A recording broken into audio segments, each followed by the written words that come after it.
Oh man, these storms are crazy. Let me see here. Hold on. Whoops.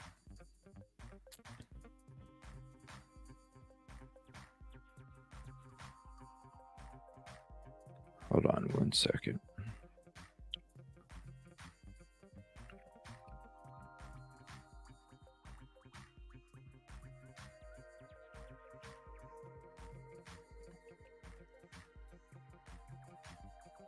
Let's just put me up there.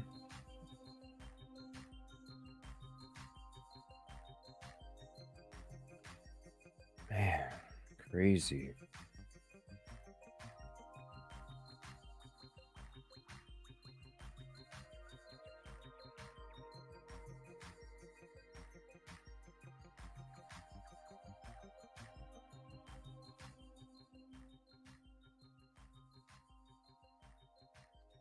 Nashville's about to get hit.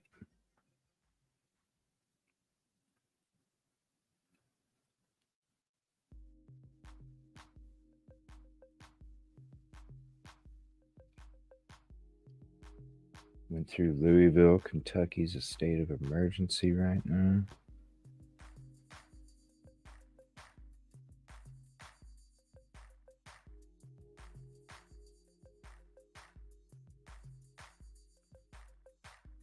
Got some stuff in North Carolina too.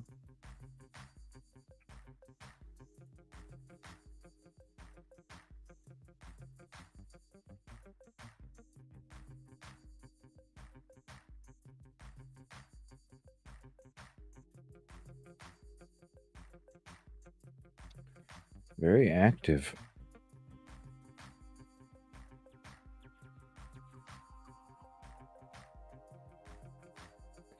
Very active evening. Look at that. More in Missouri.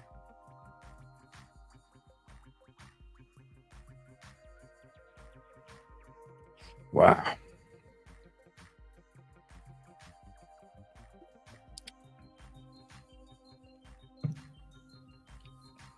Just gonna be hanging out doing different things on here tonight.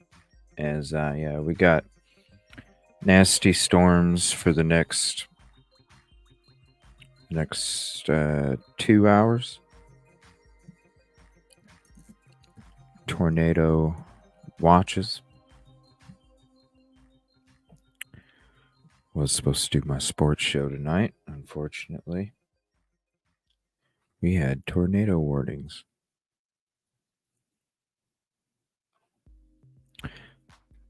So I'm just gonna chill back,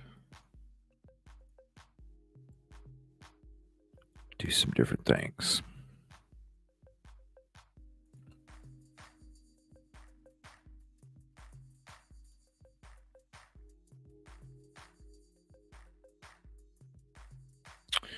Nasty stuff. All right. Let's see. I wanted to.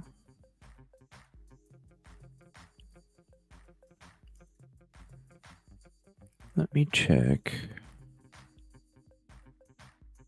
Let me check out what I got here. Let's go to my sports updates.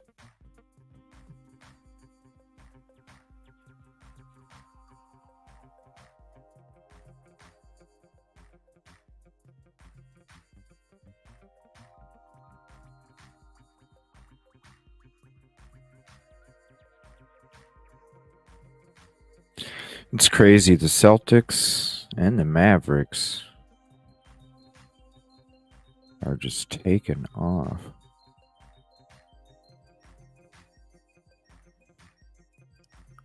They tore it up again tonight. Let me see. I thought I had new.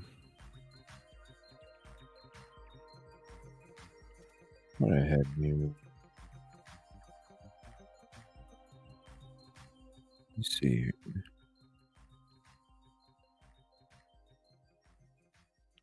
I thought I had saved the press conference. Hold on.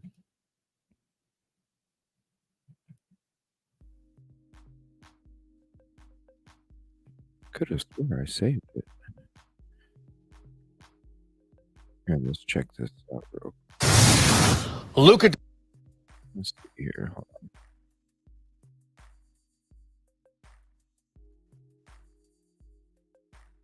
Doncic, 33 points, 7 rebounds, 5 assists, 1 win away from going to his first NBA Finals.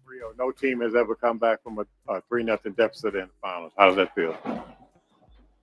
Don't even say it, man. But it feels great. But we gotta think Wait a about minute. next game. Gotta play. No team in the conference finals? Because Cleveland did it a few years ago. Hold on. Away What? from going to his first NBA Finals. No team has ever come back from a 3-0 deficit in the finals. How does that feel? 3-0. Not 3-1. Okay. Don't even say it, man. But it feels great. But we gotta think about next game. Gotta play with the same mentality. They're not gonna go away. No way. So we need to prepare for the next game. We just gotta think about next game. Guys do in the fourth quarter that'll hold them to 20 points. Execute our game plan. Me and Kai have the ball. Everybody contribute. PJ with the big three, Gafford with a big and one. So everybody that was on the floor did amazing. Luka, late in the game when it's close, you've got you've got Kyrie. What's your feeling? What's your confidence like in those situations? Big confidence. We have, like I always say, great team. A lot of, not just me and Kai, other players on our team are capable of making that shot, whatever it's a three or a layup. As you saw, like I said, PJ with the big three, Gaff with an amazing and one. So we just we have big confidence in ourselves. You got a little rest there to start the fourth quarter. Kyrie was cooking at that point. What are you thinking as you're watching that? I got rest. Early in the fourth. Oh, yeah. About 2 minutes. Right. Where Kyrie's scored like 7 points. Yeah, it's unbelievable. That's why they call him, some people, Mr. Fourth Quarter, right? Just amazing. He scored, what, 33? And how many he scored in the fourth? 12. Felt like 20. Yeah, it's amazing, He's born for this situation. He's born for the clutch situations. So we just give the ball to him. Luka, when Derek went out with the head or the neck injury, it changed the kind of complexion of y'all's defense at that point, especially when Gafford got his third foul. Do you have any concerns about that going forward if he's not going to be able to play in Game 4? We have to have next man up mentality. Obviously, he's an amazing player. He helped us so much.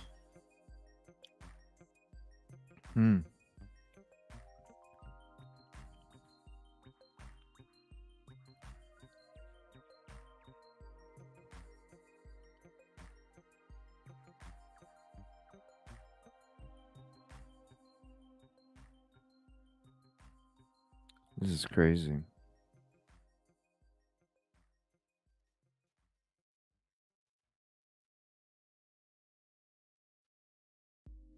That's so sad about TNT.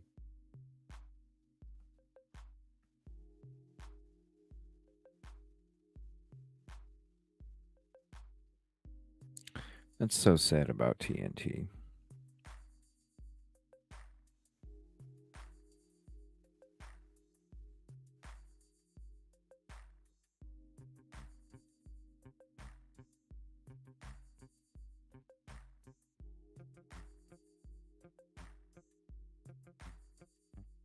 And then the golfer too.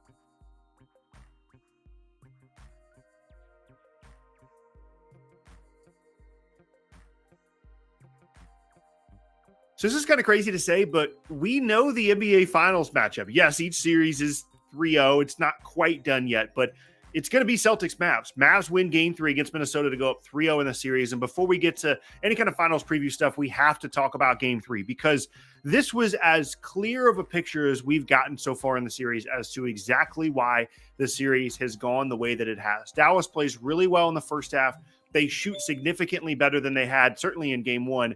And they just really looked like the better team. They felt like the more confident team. They felt like they knew exactly who they were. And while Minnesota was trying a couple of different options within their rotation, changing around their rotation, trying to get Ant going in the first quarter, while they were doing all that, Dallas was just doing exactly what they've been doing, rebounding, guarding, letting Luka and Kyrie create, and their role players were shooting the ball extremely well. And the pivot point in this game, and if Minnesota ended up winning the game, this was going to be the headliner of it for me if I was, when I made the video.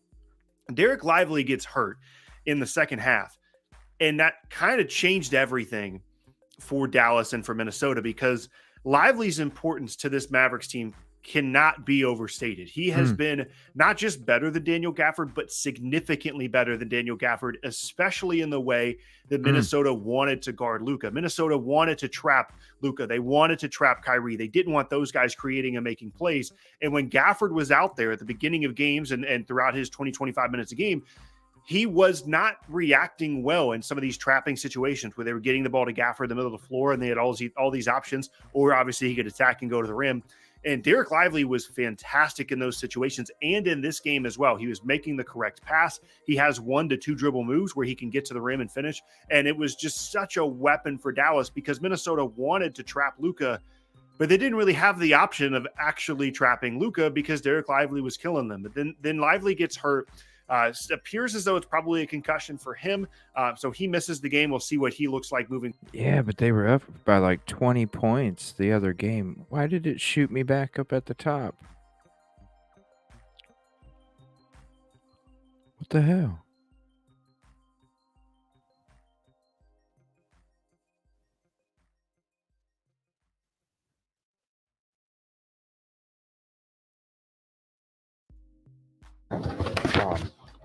I think they're not going to go on till 11 anyway, so I think we're Jared said they're still drying the trash. Yeah, so I think we're going to report something anyway. I think they want to just, we'll report something and send it back. All right, well, we'll see what happens. Yeah. See the players. I'm using the stream stick right now. Okay. And it's working, so. Okay.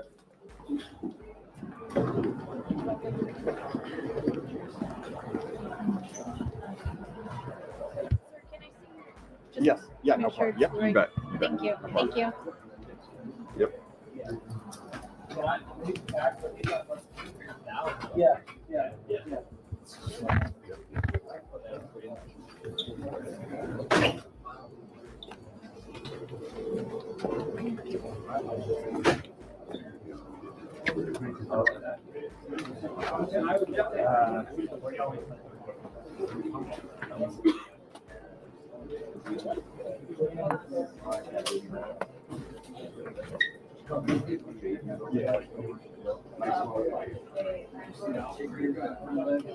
What's up? No, I missed that.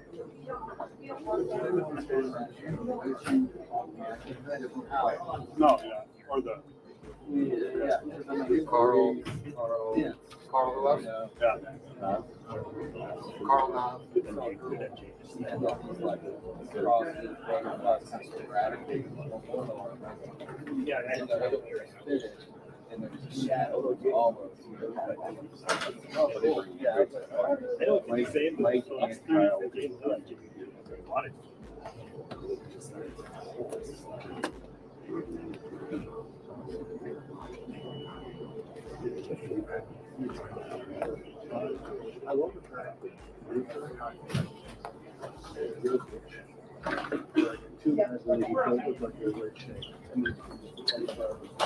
Goody, you got me levels. Test 1, 2, 3. Test 1, 2, 3. Levels. Test 1, 2, 3. Test 1, 2, 3.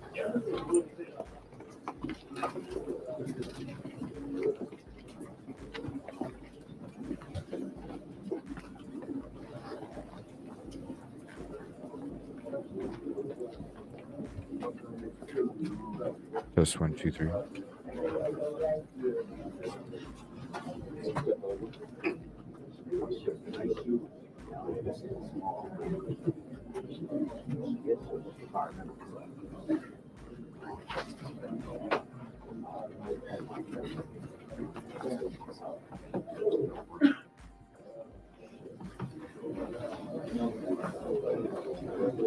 Hey,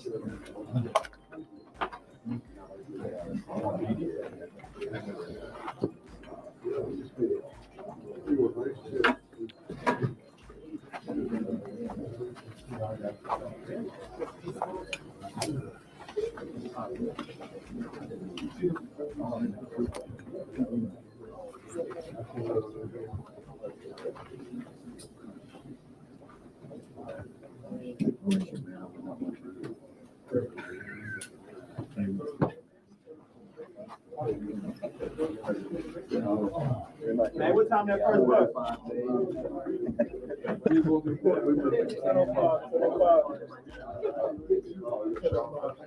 Go ahead.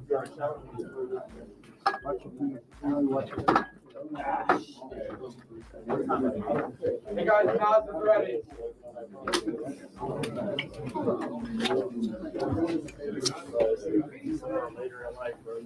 Hang on.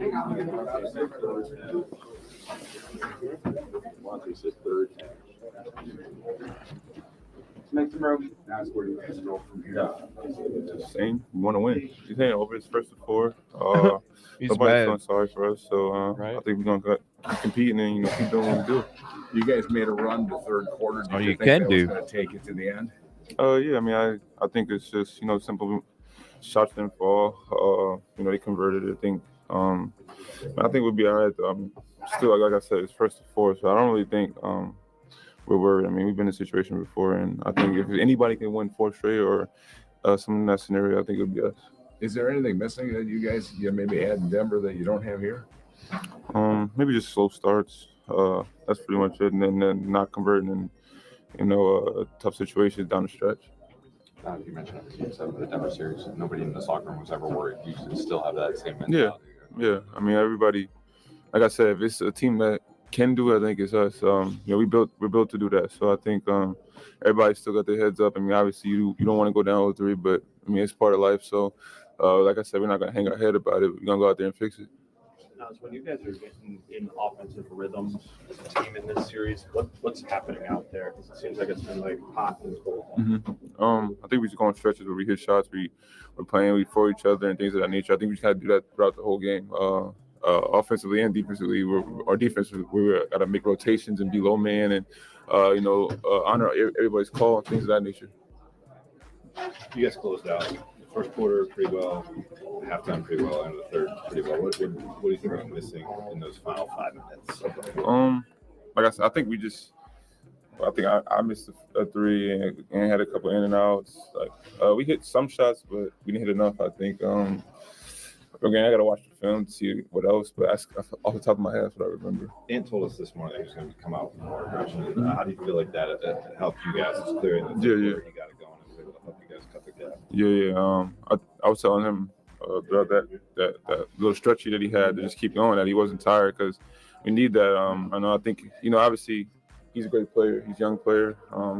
We've all never been in this situation, but maybe Mike or in Kyle. So I think just learning from those situations and understanding that what it takes to win. When Mike and Kyle were setting up that you've got 2 on the ball and they start hitting threes, and then how tough have they been to defend, whether you double Kyrie on the guys hitting shots or you're just hitting them and guard them straight up? Yeah, Kyrie's Kyrie. Like, that's my favorite guard, but obviously everybody knows. What it takes to in this league. Everybody knows what it takes to guard him, and then you have a guy like Luka who he is. So I think it's super tough. And I think we built for that challenge. I think we are all ready for that. We're all ready to step up for that. It seemed when Mike and Kyle were on the floor that you guys were building a way to attack their defense. That there was a 2-man game, and then you built out that 2-man game and you had some momentum on that.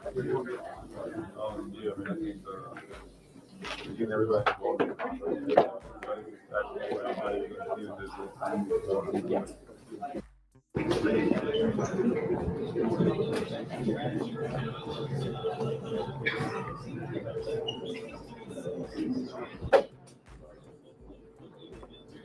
just keep being who we are until the shit's over, and try to get one and go from there. What's the problem with closing it in the fourth quarter right now? It's a good question. We gotta rewatch the game, see all the things that we think we can do better. You know, I think we weren't able to get it going in the last few minutes. You know, so obviously Luka and Kyrie made some big time plays on the stretch too, which we know they can do. But we gotta be better for sure. Rudy, your season has been built on great defense all the way through. Is it even more deflating to lose these games when you just can't seem to kind of come up with the stops that you need to down the stretch? For sure. You know, we gotta, once again, those two guys and that team is unique, but we definitely can do better. You know, we've shown that we can do better those 3 games. You know, we just gotta be able to do it consistently. And you know, tonight we had some great moments, great stretches, and we had some stretches when we weren't as great. You know, so once again, man, then we'll see the video tomorrow. Get together, see all the things that we can do better as a team. But you know, we're gonna keep fighting. That's for sure. It seems like they force you to kind of make a choice between giving the corner 3 and kind of coming in, or getting out to that. Is that just been really difficult to cover both of those things? I mean, you know, they're making the right play. So, you know, they get 2 guys that bring a lot of attention, and then when those 2 guys are willing to, you know, just make the right play, it forces us to work a little more, and then and give up something. You know, so we try to work through that. I thought we played some really good defense for the most part of the game, but now we just got to be able to do it for 48 minutes. Or is it a matter of just correcting simple mistakes? Do you feel like some of those mistakes were corrected today, or is it a matter of them just being on their game so well? I think a little bit of both. You know, they make some great plays exactly when they needed them, and for us, we had a few breakdowns that hurt us. You know, and you know, basketball is not a perfect science, but we gotta find ways to raise our level when it matters. You know, in the last 6 minutes, everything's got to be on the higher level. You know, focus on my language. Kyrie, we talked to Luka earlier about your performance in the 4th quarter. He said you were born for these moments, called you Mr. 4th quarter. So for one, I guess, what does it mean to hear your teammate talk about you like that? And in that 4th quarter, is it just something as simple as does a switch flip off to you? Like, why are you so comfortable in these moments? I appreciate his words. Luka's funny, man. I feel like we're both born for this, if you ask me. But it's just basketball, man. It's you know, you got to give the game what it needs at times, and I felt like in that 4th quarter we had a good run going, and those guys were you know, pressuring the basketball up the floor. So when we got into the paint, I felt like we just had to convert, get a few stops. We were playing back and forth game for a little bit with them, but I had confidence in our guys when we got stops in that 4th quarter and we got on transition. We just had to continue to push and get some easy ones, and then down the stretch, that's where we make our money, man. You know, since All-Star break, we've been up there with some of the top teams in the league. We're finishing clutch games. We have a great clutch record. So I think we have that poised now, and you know, we're showcasing just our skill sets out there that a lot of teams have to guard. The depth that we have, a lot of teams have to guard each one of us, and you got to pick your poison. So in the 4th quarter, when I'm being aggressive, I know it opens opportunities not only for myself but for my teammates. Kyrie, you're known for being a historian of the game right here. Thank you. I'm one of few. I'm one of the few that are actually a historian of the game in my age. Yeah, go ahead. With teams being 154-0, undefeated, when they go up 3-0, just what's the significance of that stat, and how does that feel just being 3-0 in this position right now? It means absolutely nothing right now. You know, that's not even something I'm thinking about. You know, going into game 4 is still 0-0.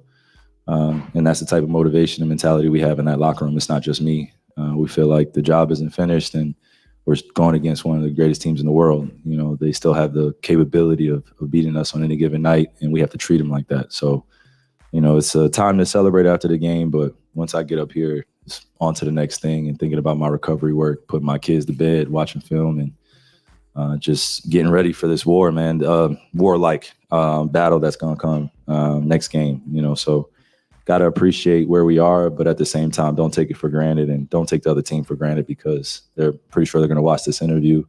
They're going to study all our habits and see if we, lay down a little bit and get comfortable. I don't want to get comfortable at all. I want to push forward even more so and have our best game 4, and live with the results after that. Katie, in the fourth quarter, you don't show any emotion. You stay focused on it all the time. And how do you manage to stay in the zone for so long? Yeah. No, thanks for talking. Thanks for speaking. I know you were giving your best.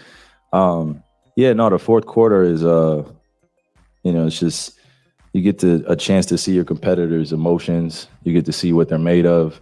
You get to see the plays that they run in the clutch, and it's just a chess match. So I think that's the approach I take throughout most of the game, but especially in the fourth quarter. When the game is in the balance, they're taking the lead, we're taking the lead. There's a few foul calls that are called that slows the game down. But you just got to pay attention to all the little things. And, I feel like you put yourself in a great position. And also when we come into our huddles, whether we're on the floor or whether in timeouts, we are constantly communicating and we're constantly giving each other that reassurance and confidence that, we're a good team too, and we got to finish the job. Kai, you mentioned Luke is also born for those clutch situations. What do you see that makes him uniquely suited to be a closer, especially at this stage? I think he's shown it over and over. Whether he's made them or missed them, he's taken them. And that's the confidence you need to have, especially in those clutch situations. Man, these guys are gonna tear it up. Celtics tearing it up. What the hell's up with the other teams? 0?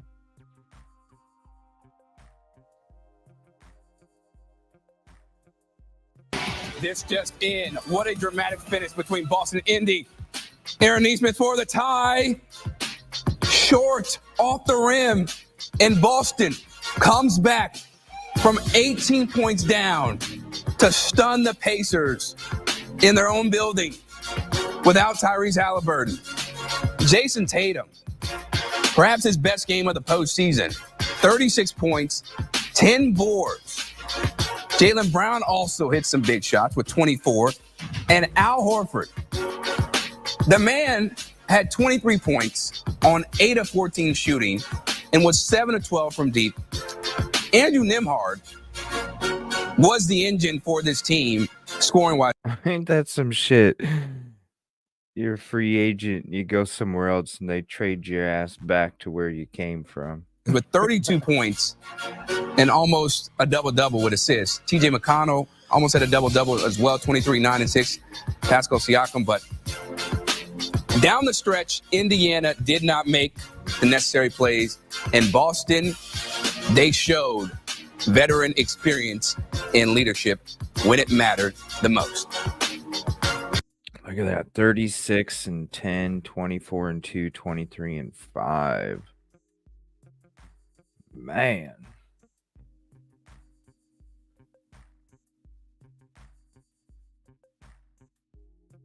Tearing it up.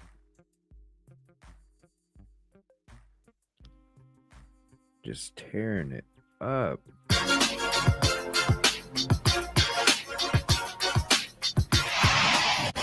Time now to bring in CBS Sports NBA insider Bill Ryder and CBS Sports NBA analyst John Gonzalez. And John, at halftime, you said, hey, look, I don't think Andrew Nembhard going for a 30-piece. He got 32, but it still didn't matter for the Pacers because down the stretch, again, like we saw in game 1, they were not careful with the basketball, and the Celtics showed why they were the best team all season. What do you make of what we witnessed, especially down those final couple minutes where you thought maybe the Pacers were going to eke out a win, and then Boston said, we done. We coming. Yeah, if you're the Pacers, this is a second game out of 3 where you're like, man, we really should have had that one. If they get one of those games, now all of a sudden you're thinking, okay, we could get into this series. But the Celtics closed game 1, and then they closed game 3 tonight. And we talked at the half about what would the Celtics have to do.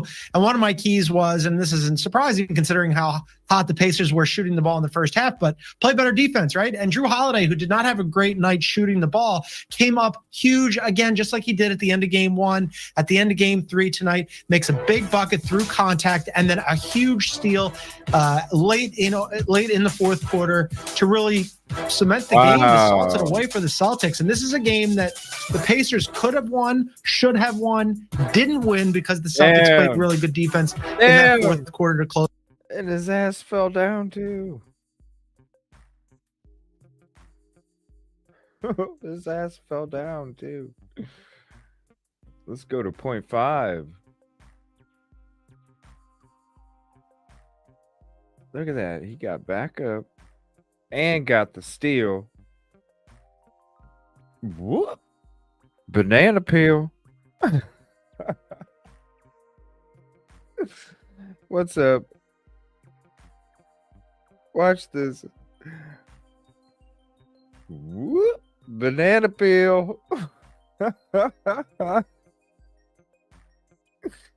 Hell no. The defender lost his balance, regained it, got the steal. Oh, hell no. Look at all these different angles. Look at that. He lost his balance. The defender regained it. Literally split second later, gets the steal. Whoop! Banana peel.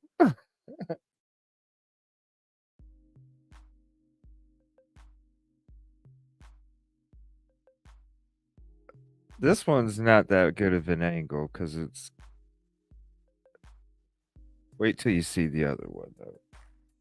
It's way better. It's way better. Look at that. He lost his balance, regained it, got the rip,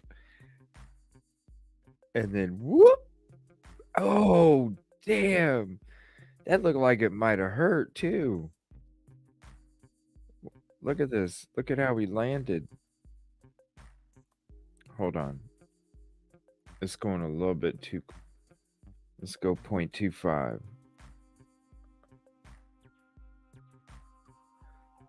He might. Ooh, hopefully his knee's okay. Look at that. Oh.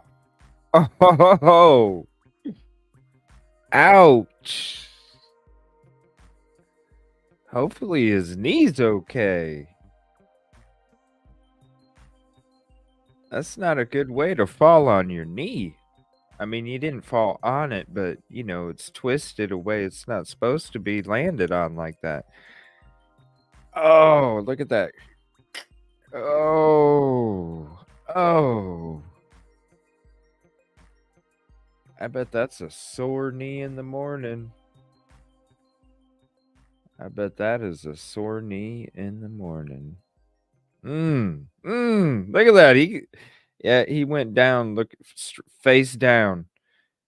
Face down. Look at that. He turned over, went face down. Ouch. Oh, he'll need it. They got another game coming. Sure that you could have a more heartbreaking series in the Eastern or Western Conference Finals and be down 3-0 because, as John noted, there's a world where the Pacers, they just take care of business and take care of the leads that they earned, are up 2-1 in this series. And this one, at least for me, was about two things that in retrospect were pretty obvious were going to happen, or at least likely to happen. The Pacers were probably going to regress to the mean. They did, shot almost 64% in the first half, markedly worse in the second half. That's going to happen. And that Celtics defense, which was extraordinary in the regular season, it's been extraordinary in this postseason. It's not like they've been really challenged, but still, they are a great defensive team. You put those together, and the fact that it was just a 12-point game and a half, and not the 18 that it could have been or more, it always felt like Boston was going to be able to get this to a close game, get it to single digits. And Chris, you said it, their experience, their ability, their time in postseason play over the last few years really came out. Let's give Tatum all the love and credit in the world. Jaylen Brown was great too. And look, he had some big shots. He was great. What is this guy, like a fanboy?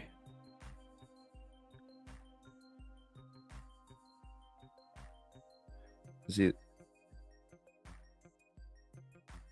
He's like a fanboy or something. Geez, he's all over this shit. Great. The moment when I knew it was over for the Pacers this game, this season is when Tatum had that behind the back pass with his right hand to Horford in the corner. And it was just because he could have gone up and maybe drawn some contact and it was just like, okay, now they're playing with, instead of playing with their foot. I would hate to go have a business dinner with this guy. I bet it is annoying as fuck. Oh man. We'll skip that business dinner. Jeez. Food in a bad way. They're just toying with these guys because they know who's the lion and who's the mouse. What a performance by Tatum. What a comeback by the Celtics, and what a heartbreaker for that Pacers team and organization. I want to go back to that play, though, Bill, because Al Horford, the man is 50 years old, right? He looks like a guy who's going to be washed up at the cookout, can't hang with the youngins, and then he's still lighting your behind up. 7 of 12 from deep. Lighting your behind up. How impressed are you with the way Al Horford came to show up for his team offensively in a game that many expected the Pacers to win based on how the first half in the third quarter went? Yeah, old man time of the NBA getting it done. Amazing performance. And I think it was JJ Redick who said it on the broadcast. It might have been Doris. But it's a great point that this guy's been through the wars before. He's been through so many playoff games. This is just standard. You get an open shot, you take it, you're calm, and you drain it. And I think the way that he played, and, well, by the way, Tatum and Brown were great too, but just the way Horford played and the fact that he was a big part of beating the Pacers, it just reinforces how demoralizing it must be to try to scheme against this team because everybody can beat you. There's no Porzingis, but there probably will be. He'll be back at some point certainly in the finals. Jrue Holiday can take over games. Just you can go down the roster of guys that get minutes. Okay, I'm done listening to this guy. Let's hear this other guy. Let me see. Yeah, this guy's fucking annoying. Jaylen Brown's been really good in the postseason. If he beats you, you go, no problem. Jason Tatum, he finally got going. Hasn't shot the ball well this postseason. Easily his best postseason game. You go, okay, well, he made first team All-NBA. Of course, Al Horford, as you mentioned, Chris. It's not that hard. Listen, I was doing that pass when I was in fucking middle school. It's not that hard. It's a behind the back pass. Jaylen Brown's been really good in the postseason. If he beats you, you go, no problem. Jason Tatum, he finally got going. Hasn't shot the ball well this postseason. Wide fucking open.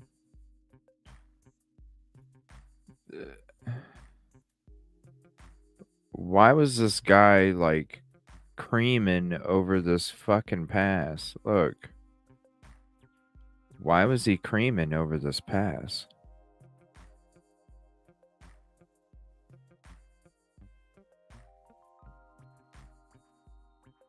Whoa, it didn't have my screen up. Hold on.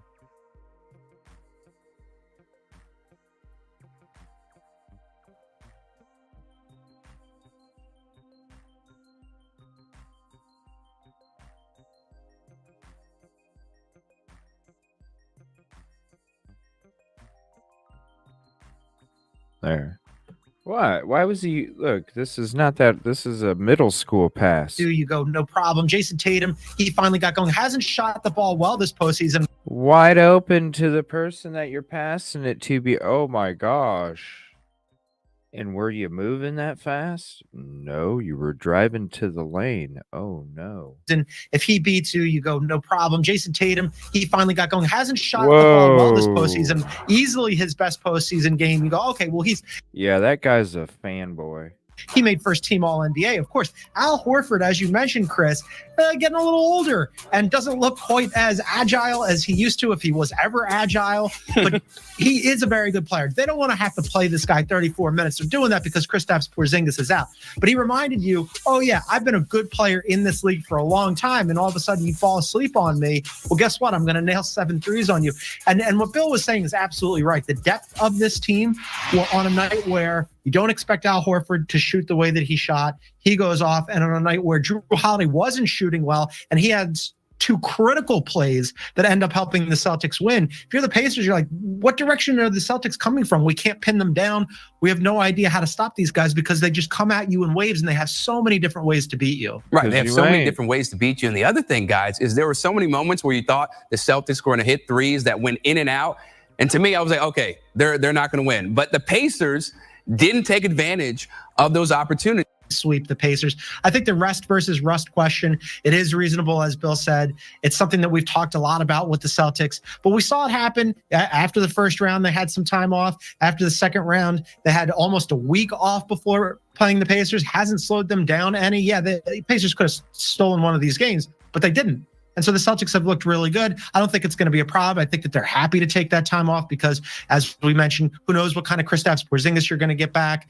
He gets a little extra time to convalesce. And old man Al Horford, he's probably thrilled. He gets to put his feet up, maybe play a little mahjong, a little old man Al Horford. Ooh, I bet he's pissed. Shuffleboard, at the old folks' home. He's going to take a little afternoon siesta. The Celtics are happy to take the time. He's gonna fucking confront his ass. What the fuck, dude? He just produced how many fucking points in this game?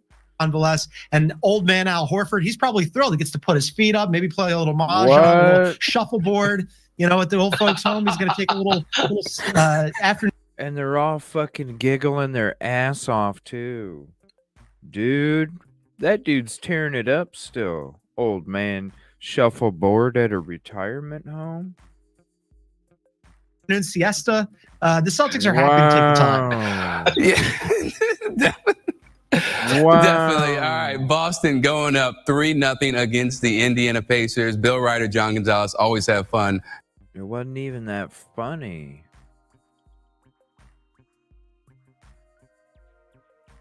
Breaking news, J.B. Bickerstaff is no longer the coach of the Cleveland Cavaliers. That's according now to everybody. But Wojciechowski broke the story for ESPN. And then later, I just read here from The Athletic, so credit The Athletic for this.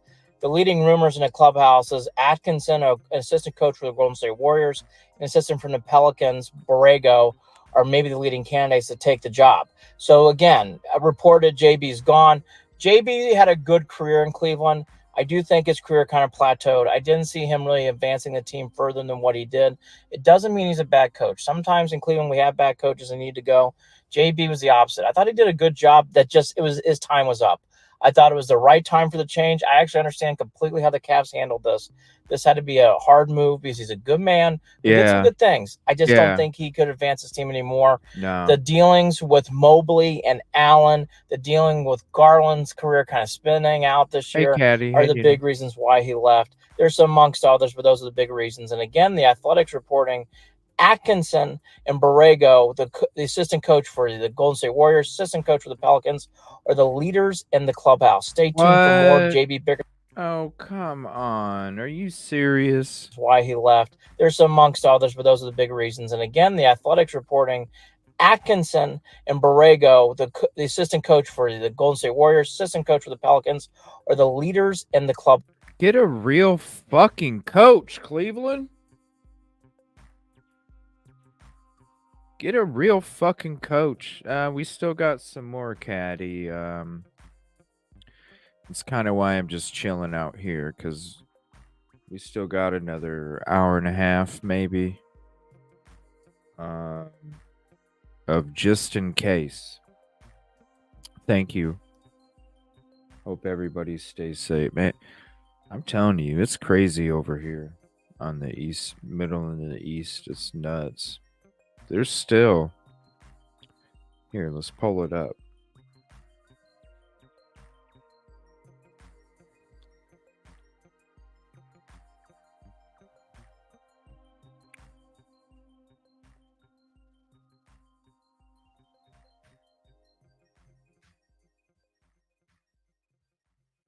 Look at that. North Carolina, Virginia. Look at these. Whoops. I don't know what I just did there. What the hell? I don't even know what. Hold on. 1 second. I don't know what the hell that did.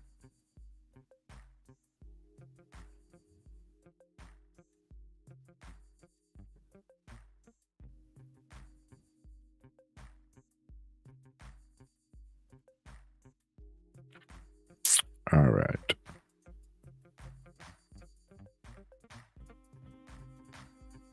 Look at that. Minnesota, Ontario. I mean, just Pennsylvania. Look at these. Really bad ones going up there.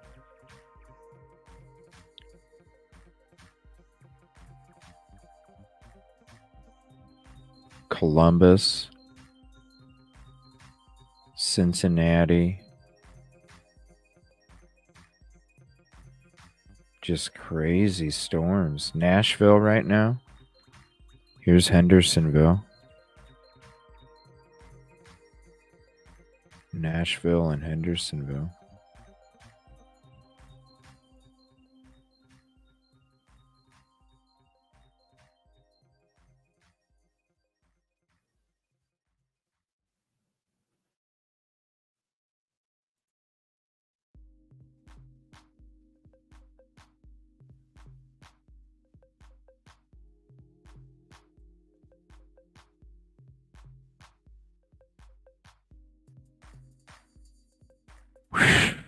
That's live.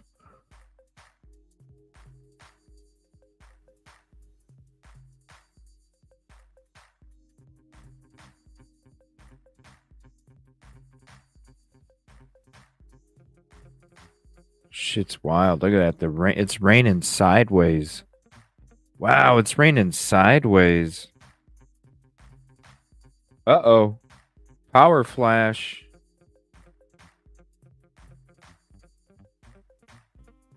Damn.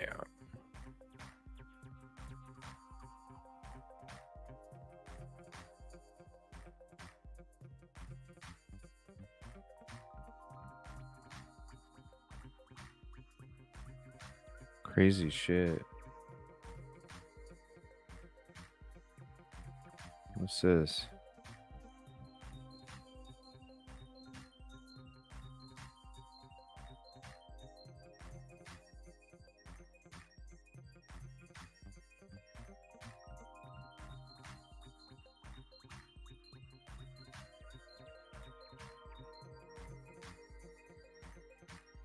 Trying to see if there's any storm chasers.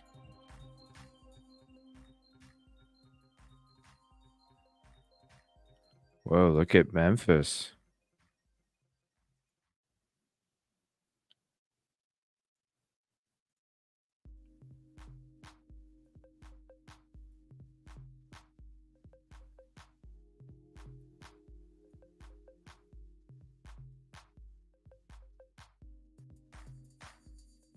I think they all went to bed. I'm surprised there's not any out there.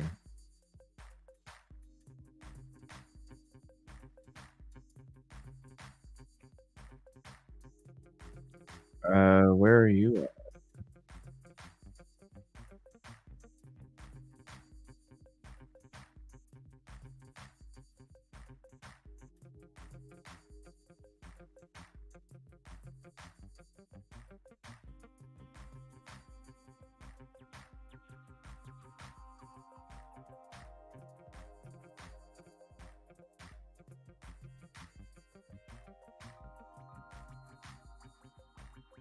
Yeah, it's rolling through Toronto.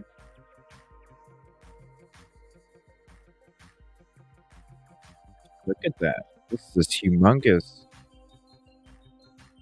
From all the way down here, all the way around here.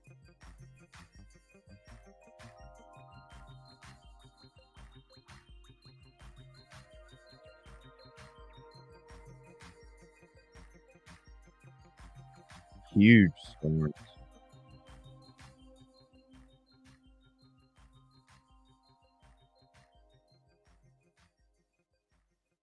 Crazy. It is.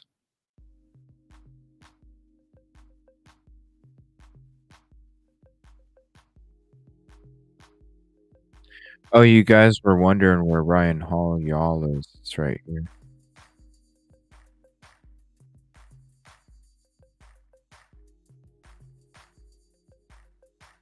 That's his camera.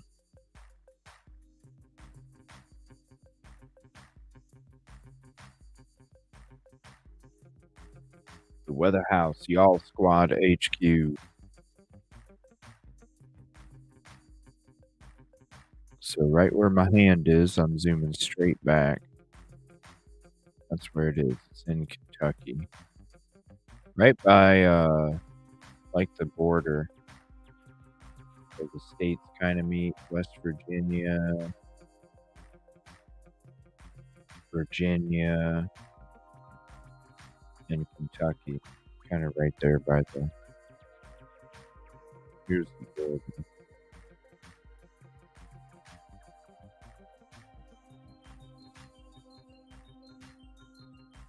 So let me get right.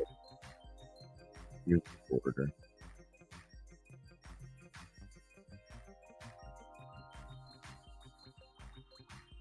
There's the border.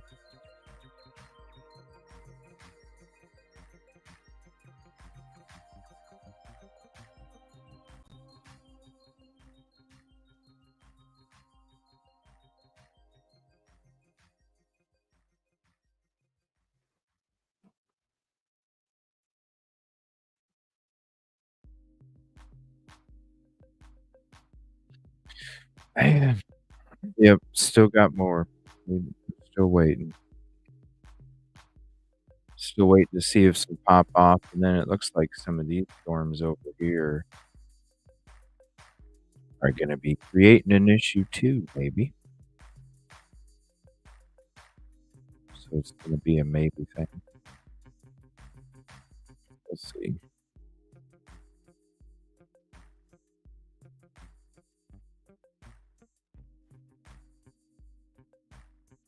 I want to check this out real quick.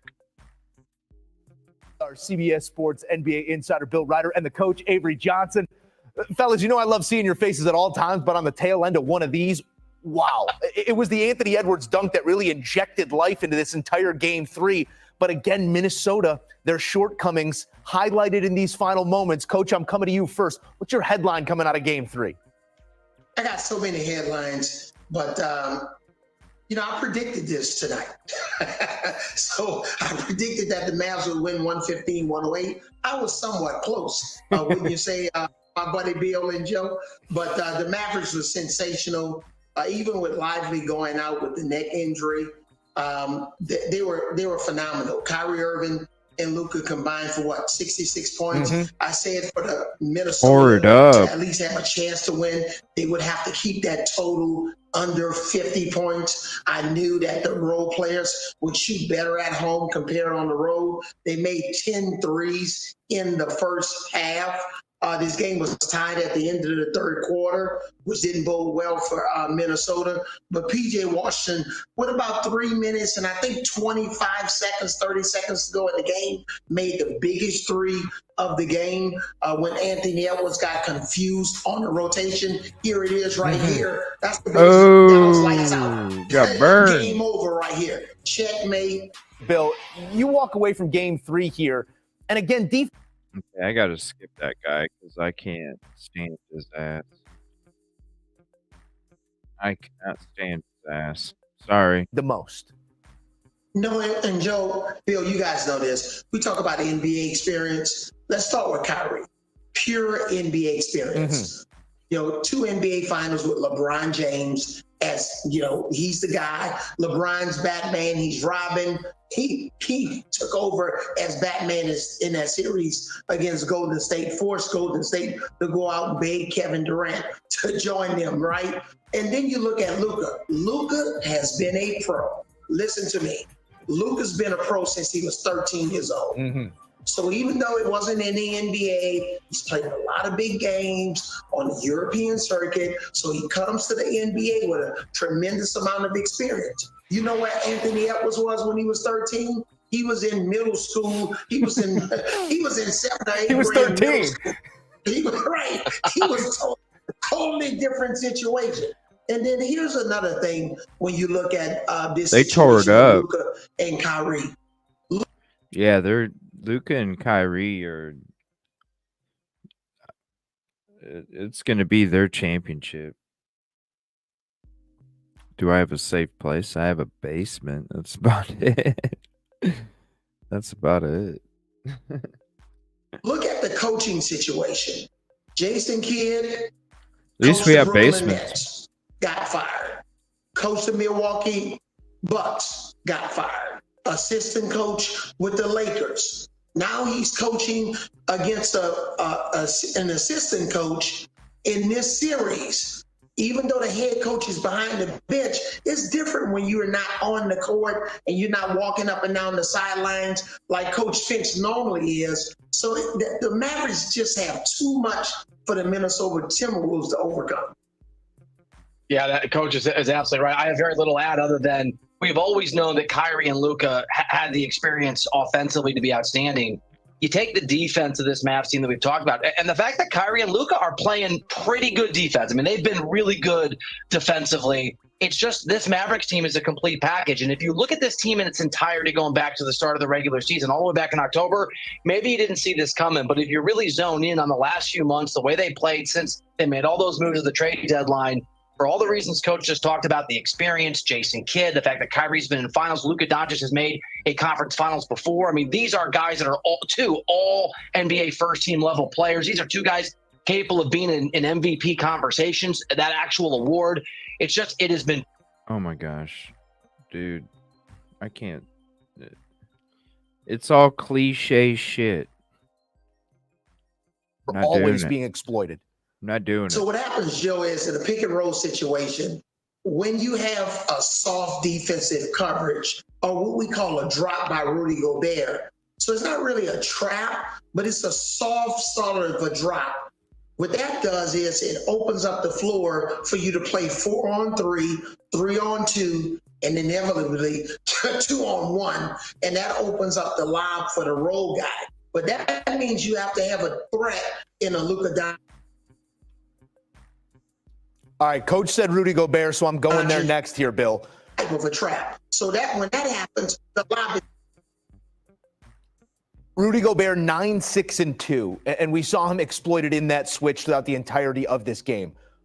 What do you make of the performance or lack thereof by Rudy Gobert in the biggest moments? well, what happens with Rudy is. Go ahead, Bill.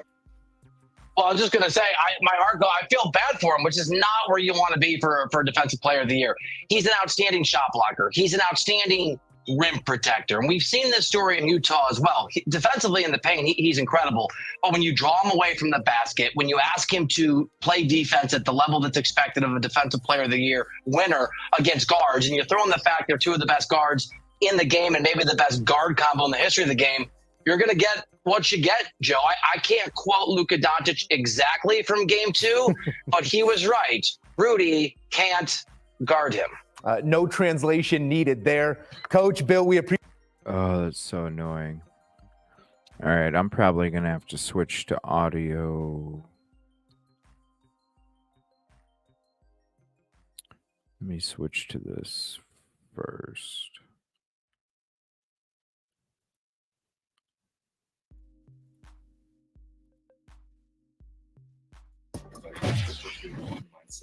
You try to overcome a 3 deficit. I mean, we ain't got nothing else to do. That's the only. We can't do nothing but be positive at this point. We can't be negative. You know, so try to get one win at a time. The offense dried up the last 5 minutes. We had good looks. We had a couple good looks. Missed them. The ball got stuck a couple times in my hands. You know, got to get off of it a little bit more, but yeah, we'll be all right. And what is it about you that doesn't see a sky is falling when the sky appears to be falling? I never think the sky's falling. I don't know. I'm always positive, always happy. Been through the worst, so the sky's never falling for me. Mike and Kyle, you guys got some offensive rhythm going together in that kind of 2-man game in the fourth quarter. What was working there that can kind of extend over to game 4? Y'all can hear me? I thought we were just playing with a good pace. Like the ball wasn't sticky. Kind of playing with that 0.5 mentality where, 2 dribbles, get off it, hit the pocket. That guy makes a play. Normally it was Kyle. Finding guys and just moving without the ball. When we play that way, we're a tough team to kind of gauge where to be at, where to load up on, who to load up on. So if we can move the ball like that, continue to have that continuity on offense, I think it'll allow our offense just to have a little bit more effectiveness, especially late game and when we're pressing for buckets. Thanks for your patience, big fella. Now, what was on your mind? I like these guys. They're being nice, but they're not telling the truth. When you have a great 1-2 punch, you want your stat line to be 1, 33, the other guy 33. Karl Anthony Towns has not played well, and he's not stepped up. He's not helped Ant Edwards out. I play with guys that dominate the ball, and you just adjust to the decision-making because you know what they're trying to do. You know they're trying to help me get to the next level. But as the other player, as the other part of the superstar tandem, you have to do your job. And Karl Anthony Towns has not stepped up. 0 from 8 from 3 is unacceptable. After you shoot 2 threes and it don't go down, take your big ass in the lane and do what Chuck has been talking about. Oh, for what? What? Oh, for what? Has not played well, and he's not stepped up. He's not helped Ant Edwards out. I play with guys that dominate the ball, and you just adjust to the decision-making because you know what they're trying to do. You know they're trying to help me get to the next level. But as the other player, as the other part of the superstar tandem, you have to do your job. And Karl Anthony Towns has not stepped up. 0 from 8 from. Wow, 0 for 8. He's right. Why in the hell are you taking so many damn threes? Dude, you're like one of the tallest people out there. Shaq is right.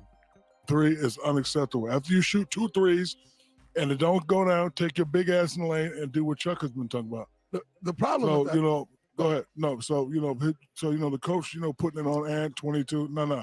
When you got a 1-2 punch, both of them have Right. to play great if you want to, continue. Luka on and Kyrie the are. problem with that is I actually don't think Ant-Man has dominated the ball. If anything, I think he's gotten off of it too much. He has. Now, Cat won't have the same amount of minutes, seconds that Ant has the ball because he's bringing it up. But I think when Cat touches the ball, it's actually sticking more than when Ant had the ball. So I don't know.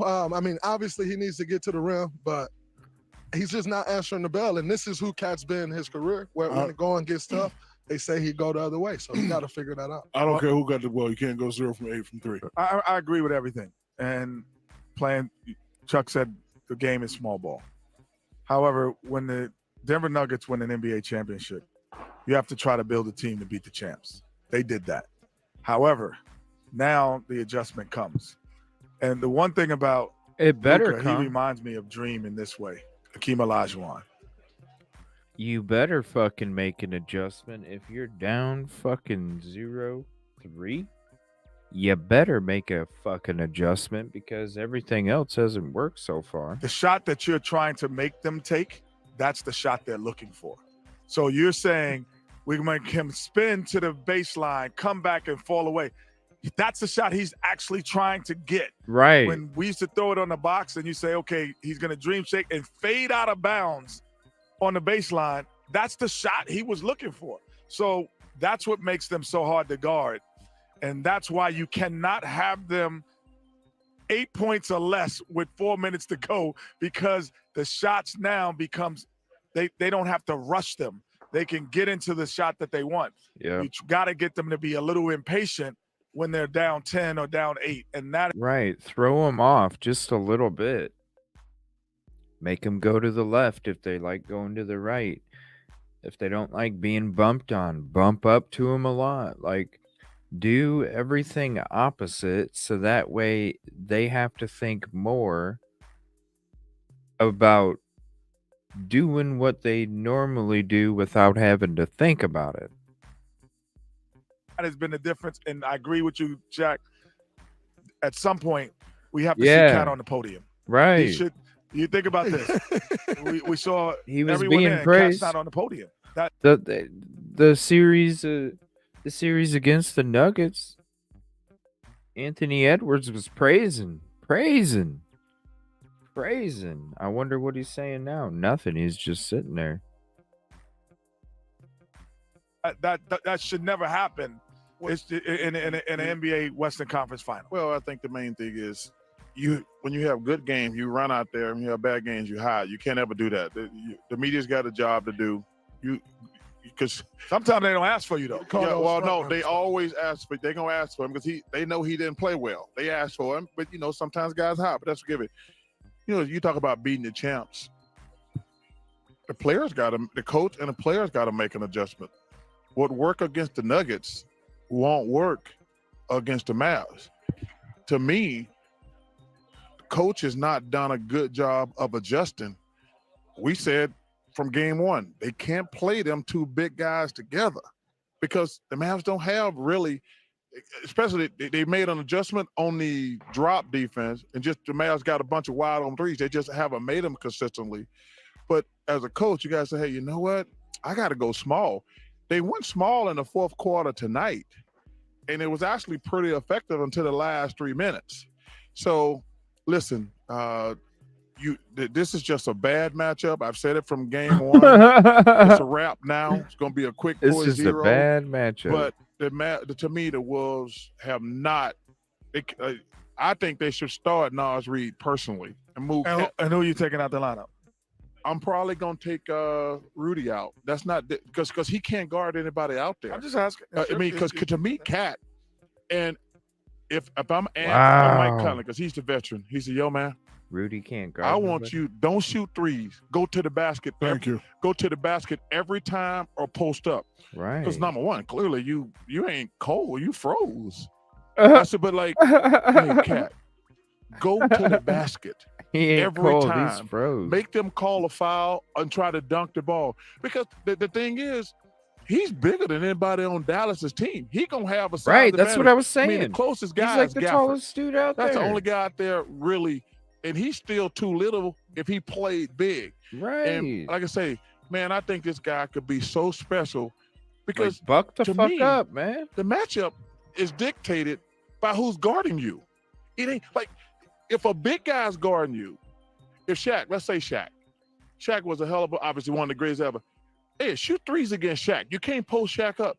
But then when they put a little guy on you, you go in the post. The matchup dictates whether you shoot all those damn threes or not. If you got a little guy guarding you, there was a couple times that Luka was guarding him, and he just went and stood in the corner. We agree. Right? Listen, I think what it'll also do if you take Rudy out is it'll naturally put Cat in the post because Naz Reid's going to play on the perimeter, and you're not sending Naz Reid to the post. So when you look at the floor spacing, somebody has to go in the paint. It'll free Ant up. Absolutely. It'll free him up for how many more games? One. That's the key. One. Well, it's too late now. Good point. Best offensive game of the series for the Dallas Mavericks. They shoot 56%. They were plus 15 or plus 18 from three. They were plus 14 from the free throw line, and they win it 116-107, breaking it open after a tie game going to the fourth quarter. Sorry to hear about Chuck's great grandfather, but I am glad. Is that the real Cedric Ceballos? That is a real Cedric Ceballos. I hate you, Cedric. These are comfortable.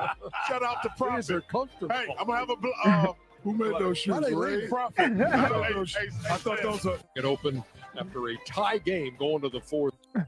Check out. Hold on, you got to see these shoes. Oh, these are horrible. Look at these shoes. What the hell kind of shoes are those? Those are some ugly ass shoes. Ugly ass shoes. I gotta check this out. Now they're canceling NBA on TNT. It's not gonna be no more. I want to hear what Charles Barkley has to say about it. He's the one that'll tell the truth about it all. Well, two things, Dan. Number one, Mercedes is a great car, okay? But don't buy it if you can't afford it. Let's get that out the way. Right? Only get a Mercedes. Mercedes is an amazing car. I've had a few in my life. Don't buy it unless you can afford it. Stop trying to impress other people. Morale sucks, plain and simple. I just feel so bad for the people I work with, Dan. These people have families, and I just really feel bad for them right now. These people I work with, they've screwed this thing up clearly. And we don't have zero idea what's going to happen. I don't feel good, I'm not going to lie, especially when they came out yesterday and said we bought college football. I was like, well, damn, they could have used that money to buy the NBA. Yeah, it says TNT Sports added college football playoff games in a 5-year deal, their licensing deal with ESPN. What? Maybe that's why they're buying this, because they don't, the money they were going to use on the NBA, they got to do something with. Wow. Yeah, that's the first thing came to my mind. We've never had college football, never been involved with college football. TNT's going to have college football? Oh, damn.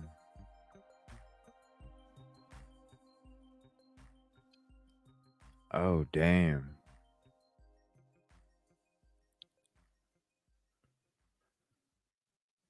Why would you get rid of inside the NBA, though? What, you see the glasses, Caddy? Yeah. They're not bifocals anymore. They're telescopes. It's like, damn, no wonder. That's, you know what? That's why he looks like he's looking off into space when he's talking. Because in that last video that we just watched, he was looking into space. Look, let me here, hold on. Hold on, check this out. You'll see what I'm talking about, because I was like, why is he looking into space when he's talking? All right, let me see. Let me get to where he's talking.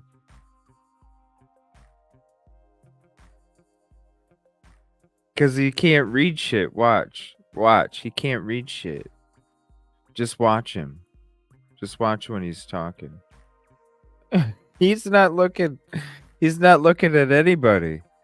He's just looking like he's looking down. What is he looking at? Hold on. Let me go full screen. Hold on. This is why I was like, why is he staring off when he's talking? Watch, it gets to his turn, and watch, he just stares somewhere. I don't even know where. Watch him. Watch. See, he starts talking.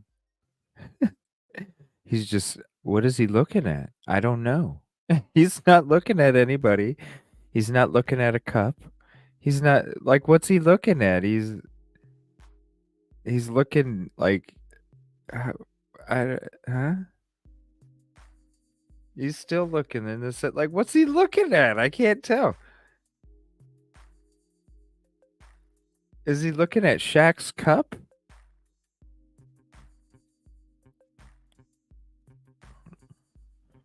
Hold on. Let's zoom it all the way in. Is he looking at Shaq's cup? What the hell's he looking at?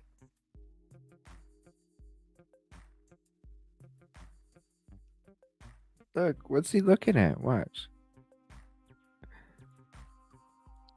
What's he looking at? He's looking at Shaq's cup.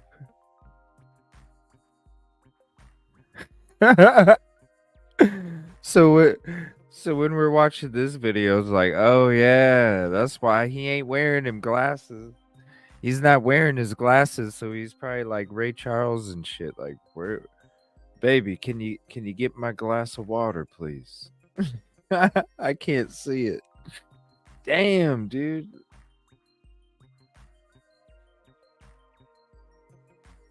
He looks like an alien. Them glasses got his eyes so big, he looks like an alien. Look at that.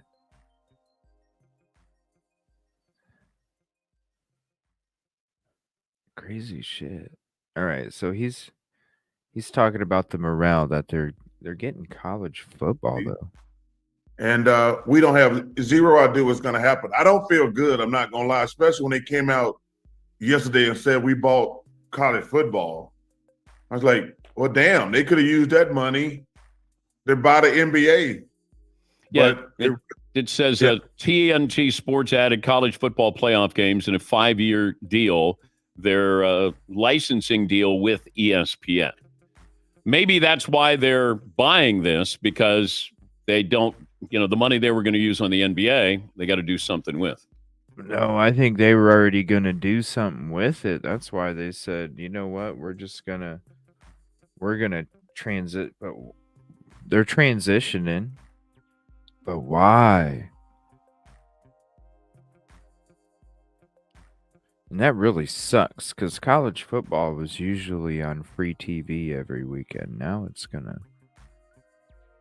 everything's getting so monetized with sports now. It's like,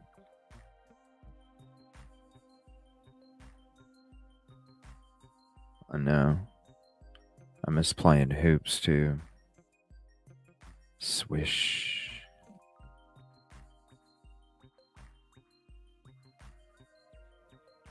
yeah, that's the first thing came to my mind. We've never had college football, never been involved with college football. And I'm like, wait a minute, shouldn't we be spending every dime we got to keep the NBA? So morale sucks, to be honest with you, Dan. I was wondering about this. It's crazy. The NBA's been on TNT ever since I was a fucking kid, man. It's crazy. It's crazy for college football. Crazy. I don't know if you guys have talked about this, but you and Shaq and Kenny and Ernie, how about just form a production company and continue to do the Inside the NBA, hire the personnel, keep the personnel there, continue to do it in Atlanta, and then you're able to sell that to NBC or Amazon and say, here, you already got the best studio show ready to go, keep everybody in place, but you guys own your own production company. Well, I've talked to the guys about everybody signing with my production company, because I have my own production company. And I would love to do that if we lose it. But I have definitely actually somebody suggested that to me, to be honest with you, on the internet. So why don't Charles Barkley sign these 4 guys total, his production company, and sell it? I'm like, that's a great idea. Yeah. But like I say, we're just sitting back waiting on these people to figure out what they're gonna do. My 2 favorite wines are Ingle Nook and Opus. And these clowns I work for, they turned us into Ripple and Boom. What the fuck? Eagle Nuck and Copus? What? Figure out what they're gonna do. My What? 2 favorite wines are Ingle Nook and Opus. Ingle Nuck And these clowns I work for, they've turned us into Ripple and Boone's Farm and Thunderbird. Boone's Like, Farm. we got the best studio show. And it's so funny. We just won the best studio show, but these fools turned us from Ingle Nook and Opus into damn Boone's Farm and Ripple. It's crazy. You're actually angry. Yeah, he is. I am. Dan, it's so interesting. I've been spending a lot of time with the crew lately. They've been with these guys where I spent time with they bring their newborns in, they bring their kids in, they'd come in like when they were in high school, and now they're graduating for college. I mean, that's how long, Ernie's been there 32 years, Kenny's been there 27, I've been there 24, but think about that. Some of these people I work with, they brought their newborns in to say hello to us. They brought them in high school when they graduated, and now they've already graduated from college. So yeah, I'm angry at people who they're part of my family, to be honest with you. So, and I feel bad for those guys. Yeah, but how did you guys screw it up? How did TNT mess this up? Well, I think the first thing is, they came out and said we didn't need the NBA. So I think that probably pissed Adam off. I don't know that, but I'm saying because when we merged, that's the first thing our boss said. We don't need the NBA. Wow. Well, he don't need it, but the rest of the people, me, Kenny, Shaq, and Ernie, and the people who work there, we need it. Come on. So it just sucks right now. And come on, TNT and NBA have been a collab forever. Why in that? Who the? Is this some new person? Maybe he's a new person or something.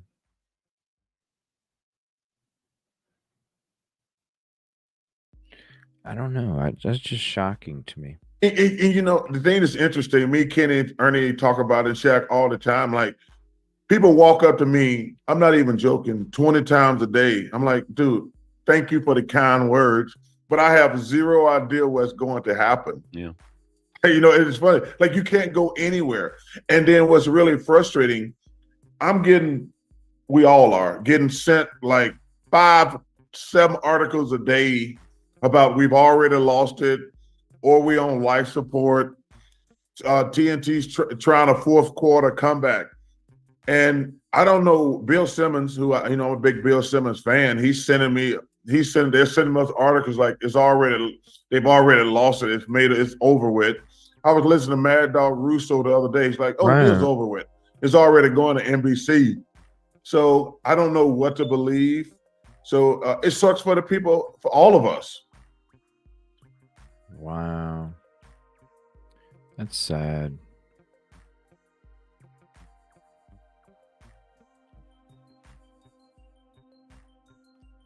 Kyrie and Luka doing what they're doing. I mean, is it just for you? Do you just can you sit back and enjoy it? Are you still locked into the game? What's it like from your perspective watching them perform like that? Locked into the game for sure. But You're also killing it. the trust that we have with our quarterbacks. When you talk about Luka and Kai being able to make the right decisions. And I thought those guys did a great job with the pace in the fourth of being able to run when we got the miss or rebound. And then just talking about winning the fourth. The game was tied at the end of the third. Everybody just stayed together. We got some great stops. We had some turnovers there in the fourth, but no one went sideways. Everybody just stayed positive. And again, the trust of Luka and Kai with the ball, they made some great plays, finding teammates, but also being able to knock down shots when we needed them. This is just my assessment. When I look at the ball movement, the space, and the defensive rotation, it seems like you've been really coaching at a high level. I'm curious, just how much do you think you've grown as a coach since you got in Dallas? Yeah, as much as we talk about players, coaches grow, coaches get better. The more time they're around the game. For me, wow, what a shot! I'm trying to get better each day. Watching film, coming up, my staff has done an incredible job of getting the guys ready. And so, for me, when the season's over, I'll look back to see what I have to improve on. But there's always growth for a coach and players. But we talk about the players. This is a players' league, not a coaches' league. JQ, what's the concern level with Lively at this point? And it was announced in next frame. Yeah. Are there any concerns about a concussion? No. First, it was announced it was the next frame. So we'll see how he feels tomorrow. Coach Kidd, Jaden Hardy is someone who you've employed as kind of that third. Go ahead. So I didn't think he was going to ask another question, but Jay Hardy's been someone who you've employed as that third ball handler off the bench. What about his minutes recently in this series has impressed you the most? When you look at Hardy, just his preparation, he's just being ready, just understanding that we trust with him having the ball to be able to play make or to score. And he's done that in this series at a high level. He's also part of the special teams defensive group. So just looking at his growth, and he's grown up extremely fast in this playoff series, but just understanding he's picking up a teammate maybe that isn't playing well. And so, again, he's doing it at a high level, and there's a lot of trust with his teammates and coaches when he's out there. Hey, Jason. Anthony Edwards got hot in the third quarter, but in the fourth quarter, y'all were able to hold him to 4 points. What was your assessment on the team's defense in containing him late in the game?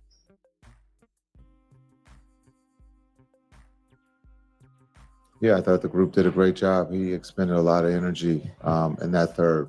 And we felt we were in a good seat, even though we gave up the lead. It's tied. He played almost the whole game.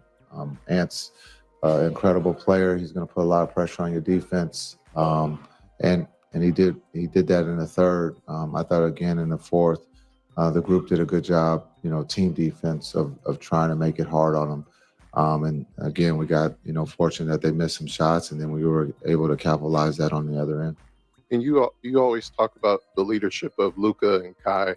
How do you, as a coach, balance, between letting your leaders lead and then also stepping in and giving guidance to the team? Yeah, I think there's a lot of trust when you talk about Kai and Luka with the quarterback situation. I've been in that seat before, and the coach trusted that I was going to do the right thing. When you talk about those two guys as winners, they want to win. They want to help the team. I think when you talk about Luka putting pressure and trusting his teammates, Kai again turns down a shot and goes, to PJ in the corner for a big three. And I thought that was when the run started. But my job is to inform them what I see and try to put those guys in a position to be successful. But they do the heavy lifting. I get to sit there and watch. And so, but they're doing it at a high level. And we got to continue. We, again, haven't done anything. This is the first of 4, and we're only at 3. Jason, Lively is such a big part of this team. How did you guys make it through the night without him? And how did you think Dwight did those 7 minutes he was out there on the court? Yeah, I think it's always been, you've been around this group all season. Next man up. Injuries are part of the game. And I thought DP did a great job. Understand we went small there for a little bit, but I thought DP came in, hadn't played in a while, knocked down some free throws, was aggressive on the defensive end, had a good look on the offensive end, didn't go down for him. But if Lively's out, DP's going to be ready to play, and we trust him.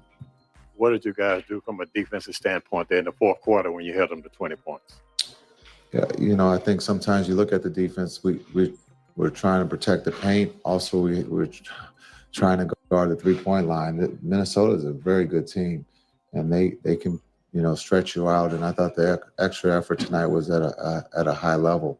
And again, our defense wasn't perfect, but we got the misses when we needed to and got the rebound. And that's the big thing we've talked about as a group.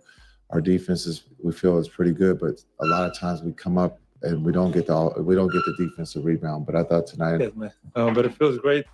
But we gotta think about next game. Gotta play with the same mentality. They're not gonna go away, no way. So we need to prepare for the next game. We just gotta think about next game. Guys do in the fourth quarter that'll hold them to 20 points? Execute our game plan. Me and Kai have the ball. Everybody contribute. PJ with a big three, Gafford with a big and one.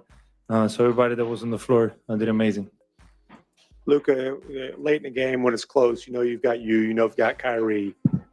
What's your feeling? What's your confidence like in those situations? Big confidence. We have, like I always say, great team. A lot, not just me and Kai, other players on our team are capable of making that shot, whatever it's a three or a layup. As you saw, like I said, PJ with a big three, Gaff with an amazing N1. So we have big confidence in ourselves. You got a little rest there to start the fourth quarter. Kyrie was cooking at that point. What are you thinking as you're watching that? I got rest? Early in the fourth. Oh, yeah. About 2 minutes? Right, where Kyrie scored like 7 points. Yeah, it's unbelievable. That's why they call him, some people, Mr. Full Quarter, right? Just amazing. He scored, 33? And how many he scored in the fourth? 12. It felt like 20. Yeah, it's amazing, He's born for this situation. He's born for the clutch situations. So we just give the ball to him. Luka. He's the man. Look, when Derek went out with the head or the neck injury, it changed the kind of complexion of y'all's defense at that point, especially when Gafford got his third foul. Do you have any concerns about that going forward if he's not going to be able to play in Game 4? We have to have next man up mentality. Obviously, he's an amazing player. He helped us so much in these playoffs and in the regular season. Obviously, we're going to miss him if he can't play, but we got to have next man up mentality. Luka, you guys, for obvious reasons, look happy, coming off the court, and you're obviously uplifted now, but I wonder how hard it might be to kind of keep an even keel, with the work not being done yet. I mean, shouldn't be hard. Obviously, we're up 3-0. What the hell? That's weird.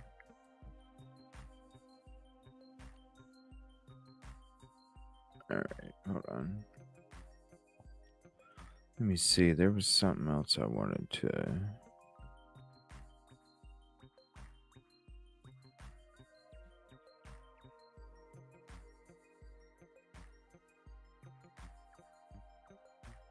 Where's it at?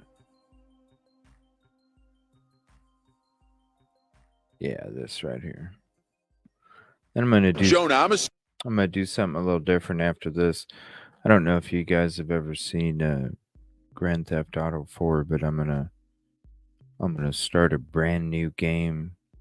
I haven't played it for I don't know, 15 years or something like that, maybe longer than that.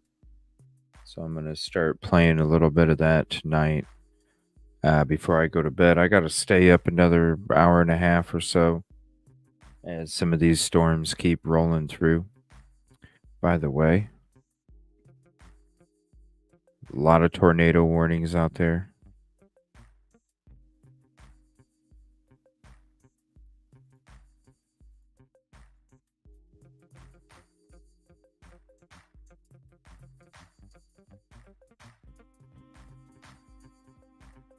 We already got a few. Arkansas, about to go into Mississippi. Right outside, east of Memphis. Got some stuff stirring up over here. Look at Nashville right now.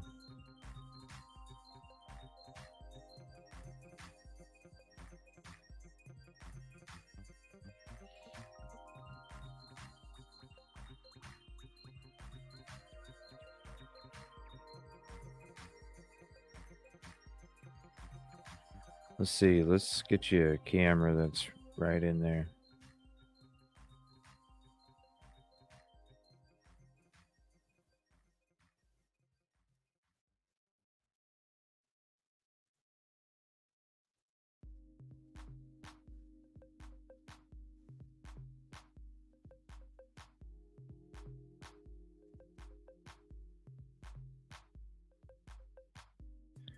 Getting pounded.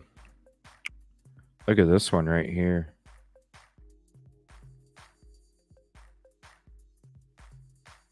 Whoa. This is crazy.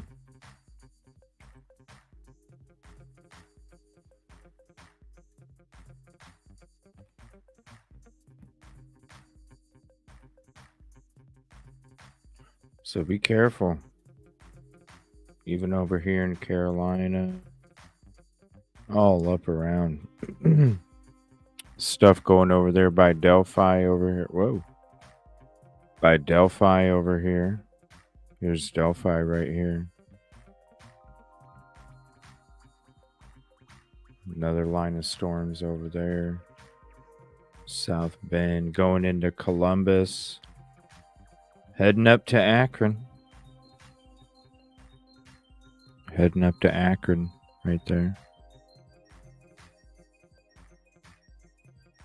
Looks like they're starting to split up, kind of dissipate. Down here, though.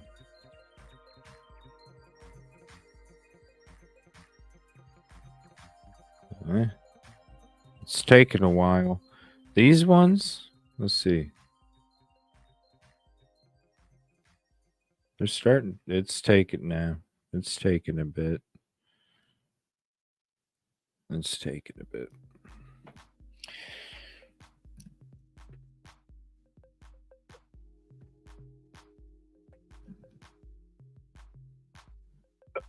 Oh, cute. Man, I have to stay up another hour and a half.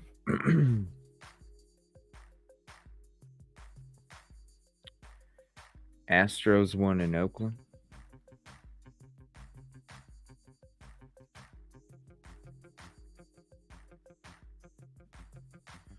pretty tired though.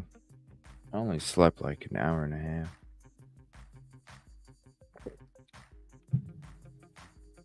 Here, let me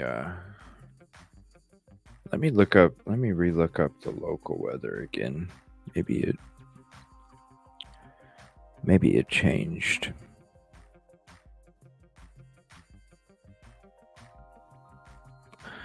Oh, it did. Hold on.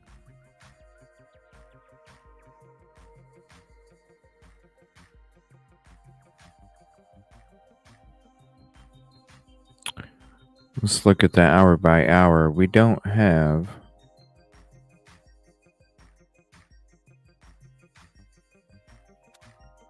Oh my gosh, I was wondering why the fucking. I was wondering why.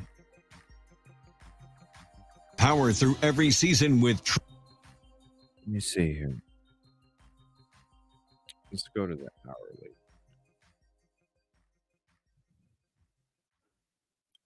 Oh wow, it's warm as shit. Oh, we're out of. Okay, cool. We're in the clear until. Oh man, I might as well start staying up through the middle of the night because it looks like we're getting storms around 11, and it's gonna be nasty until 3 a.m. These late night storms, but the good news is actually I'm gonna be able to get some sleep because we are in the clear. Cool, I don't have to stay up actually. So I'm gonna do that. I was up since 1 o'clock last night in the morning. Not this morning, yesterday morning. Just got about an hour and a half of sleep.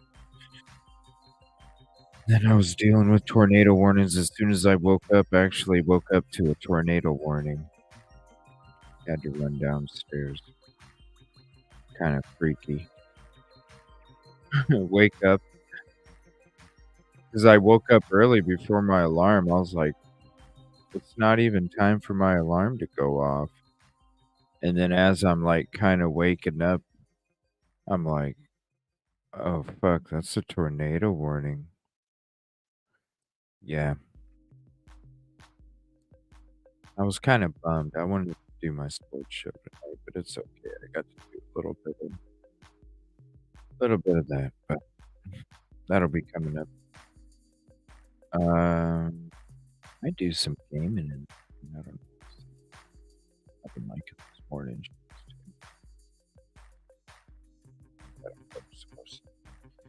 Yeah. Good night, everybody. Thank you for hanging out. Appreciate it. I'm ready for some sleep. See you guys tomorrow.